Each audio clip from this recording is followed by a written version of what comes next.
Last video में हमने समझा था कि ओमनी राउट क्या है, कैसे वर्क करता है और हमने डेमो भी देखा था कि इसके थ्रू डिफरेंट एआई मॉडल्स को कैसे एसेस कर सकते हैं। आज के वीडियो में हम क्लाउड के मल्टीपल मॉडल्स को ओमनी राउट के थ्रू यूज़ करेंगे जो नॉर्मली पेड एसेस के साथ आते हैं, लेकिन हम यहाँ फ्री टायर प्रोवाइडर के थ्रू उन्हें एसेस करेंगे। इसके लिए हमें दो चीज़ों की ज़रूरत होगी। पहली VS code, second cloud CLI. अगर आपके सिस्टम में ये दोनों इंस्टॉल नहीं है तो सबसे पहले इन्हें इंस्टॉल कर लीजिए।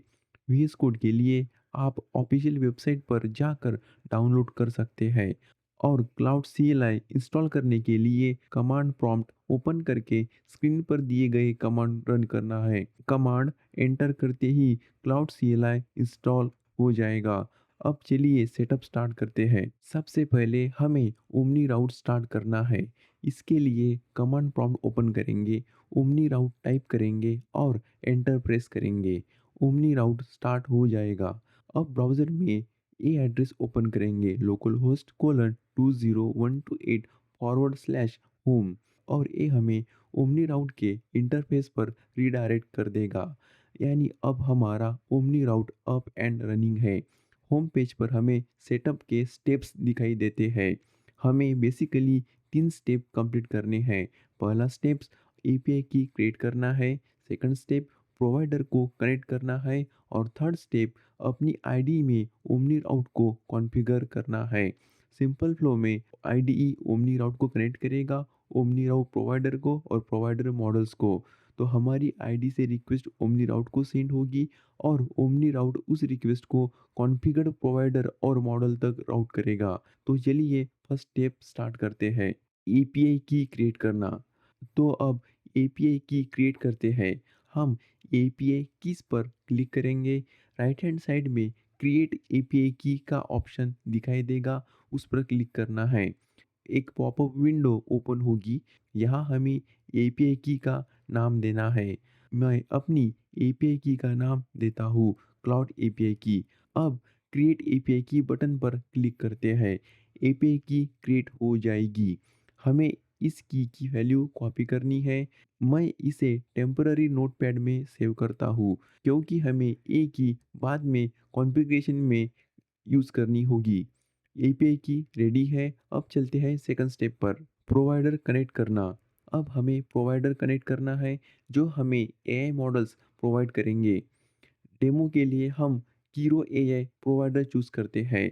सबसे पहले प्रोवाइडर्स पर क्लिक करेंगे, फिर फ्री टायर पर क्लिक करेंगे और सर्च के अंदर कीरो टाइप करेंगे।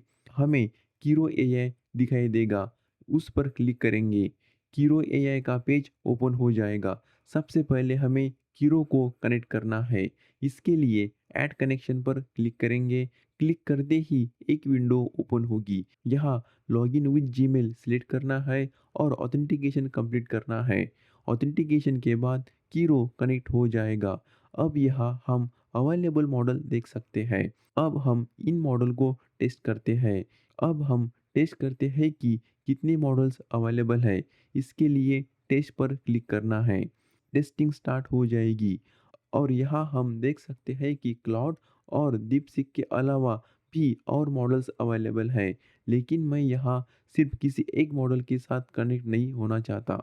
मैं चाहता हूँ कि मल्टीपल मॉडल्स को एक साथ यूज़ कर सकूँ, क्योंकि हो सकता है कि पर्टिकुलर मॉडल की टोकन लिमिट ख़त्म हो जाए और वह टेम्पररीली अवेलेबल ना हो। ऐसे केस में अगर हम सिर्फ एक मॉडल पर डिपेंड कर रहे हैं तो रिक्वेस्ट फेल हो सकती है। इसलिए ओमनी राउट में हम कॉम्बो का यूज़ कर सकते हैं। कॉम्बो बेसिकली मल्टीपल मॉडल्स को एक सिंगल कॉन्फ़िगरेशन के अंदर ग्रुप करता है। अब हम कॉम्बो पर क्लिक करेंगे, उसके बाद क्रिएट कॉम्बो पर क्लिक करेंगे। यहाँ कॉम्बो का नाम ऐड करना है। मैं इसका नाम क्लाउड कॉम्बो देता हूँ। अब नेक्स्ट पर क्लिक करना है। नेक्स्ट स्टेप में हमें प्रोवाइडर सेलेक्ट करना है। हमारे केस में हम कीरो एआई सेलेक्ट करेंगे। उसके बाद ब्राउज़र कैटलॉग पर क्लिक करना है।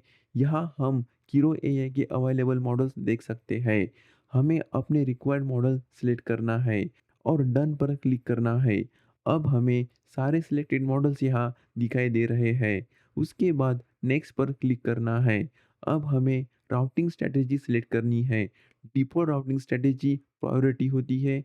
प्रायोरिटी में मॉडल्स को उनकी कॉन्फ़िगर्ड प्रायोरिटी के अकॉर्डिंग यूज़ किया जाता है। लेकिन हम यहाँ राउंड रॉबिन सिलेक्ट करेंगे। राउंड रॉबिन में रिक्वेस्ट सिलेक्टेड मॉडल्स के बीच सीक्वेंस में डिस्ट्रीब्यूट होती है। यानी हम किसी एक मॉडल पर कंप्लीटली डिपेंडेंट नहीं रहते। अब नेक्स्ट पर क्लिक करेंगे और अब क्रिएट कॉम्बो बटन दिखाई देता है, इसके ऊपर क्लिक करना है, तो हमारा कॉम्बो क्रिएट हो जाएगा। अब हम इसे टेस्ट करते हैं। आप टेस्ट ऑल पर क्लिक करके चेक कर सकते हैं कि सिलेक्टेड मॉडल में से कौन-कौन सा अवेलेबल है और कौन-कौन सा नहीं। अब हमारा प्रोवाइडर और कॉम्बो रेडी है। अब चलते हैं फाइनल स्टेप वीएस कोड में। अब हम वीएस कोड पर जाते हैं। मेरे पास एक कॉन्फ़िगरेशन सेटिंग है। इसमें हमें रिक्वायर वैल्यू ऐड करनी है। सबसे पहले एंथ्रोपिक और टोकन, यहाँ हम वही एपीआई की ऐड करेंगे जो हमने पहले क्रिएट की थी, और एंथ्रोपिक मॉडल में हम अपना कॉम्बो का नाम ऐड करेंगे। हमारे केस में कॉम्बो का नाम है क्लाउड कॉम्बो। बाकी वैल्यूज़ एज़ इट इज़ रहेगी। अब और टोकन की वैल्यू ऐड करते हैं और कॉम्बो की वैल्यू ऐड करते हैं। हमारा कॉन्फ़िगरेशन रेडी है। अब इस कॉन्फ़िगरेशन को कॉपी करेंगे, वीएस कोड के अंदर न्यू टर्मिनल ओपन करेंगे, कॉन्फ़िगरेशन पेस्ट करेंगे और एंटर प्रेस कर देंगे। कॉन्फ़िगरेशन सेट हो गया है। अब हम इसी टर्मिनल में सिंपली क्लाउड टाइप करेंगे और यहाँ हम देख सकते हैं कि क्लाउड कोड स्टार्ट हो गया है। अब हम यहाँ नॉर्मल चैट की तरह क्वेश्चन पूछ सकते हैं और क्लाउड रिस्पॉन्स जनरेट करेगा। लेकिन बैकग्राउंड में रिक्वेस्ट का फ्लो क्या है? यानी हमारी रिक्वेस्ट ओमनी राउट को सेंड होती है और ओमनी राउट उस रिक्वेस्ट को हमारे कॉन्फ़िगर्ड कॉम्बो के अवेलेबल मॉडल्स तक राउट करता है। और इसी तरह हम ओमनी राउट के थ्रू मल्टीपल मॉडल्स को यूज़ कर सकते हैं। Thank you for watching this video. Please like and subscribe.